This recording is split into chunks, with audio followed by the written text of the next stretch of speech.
I turned 60. I was involved in the day-to-day operations of a bunch of different businesses. And I just reached a point in my life where I was ready to change gears, but I wasn't ready to pack it in completely. I wanted to find something that I could do that there were 4 promises that I made to myself. I never wanted to ever put a tie on again. I never wanted to ever have an office to go to again. I never wanted to manage people again. I never wanted to make payroll again. I bought and sold a handful of businesses over a 30-year career.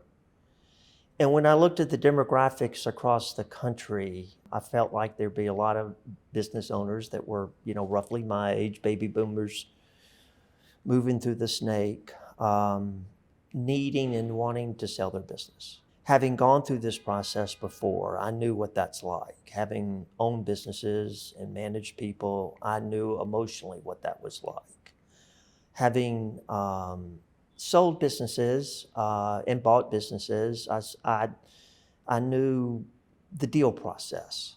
And I felt like it would be something that I would enjoy doing that satisfied the 4 boxes that I mentioned before, that I would have fun at, that I could add value to, and it could turn into something, and it has. I feel like you're maybe, the tie in the office and the managing people and all that, I'm sure those are important influences, but or inputs into it. But I feel like you're maybe not giving yourself enough credit on, it also is a confluence of skills that I think you have.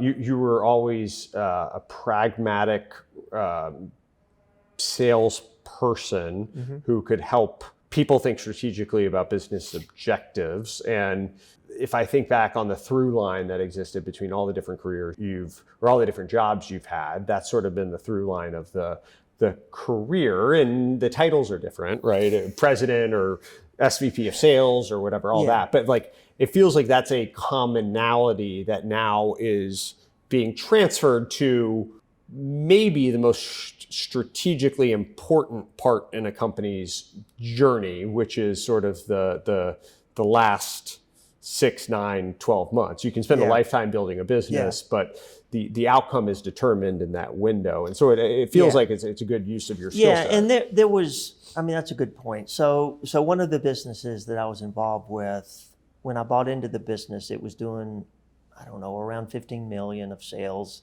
and it had maybe 25 or 30 people. Over a 6-year period, 7-year period, we grew it from 20 million to 100 million. And as the business grew, the infrastructure had to be put in place, and the number of employees changed. As it grew from 20 million to 100 million, the employees grew from 20 employees to 200 employees. And, managing a business with 200 employees is very different from managing a business with 20 employees. And there was so much that I learned through that experience about creating culture, creating a management team, creating career paths, managing the P&L, managing the cash flow, making a much bigger payroll. And so there was a lot that I learned. And I did feel like through that experience and other experiences, being involved with businesses, owning businesses, growing businesses, putting infrastructure in place, making the business sellable to potential buyers. There was a lot that I've learned, and, there was a lot that I felt like I could bring to the market as a result of that experience also. So you're right.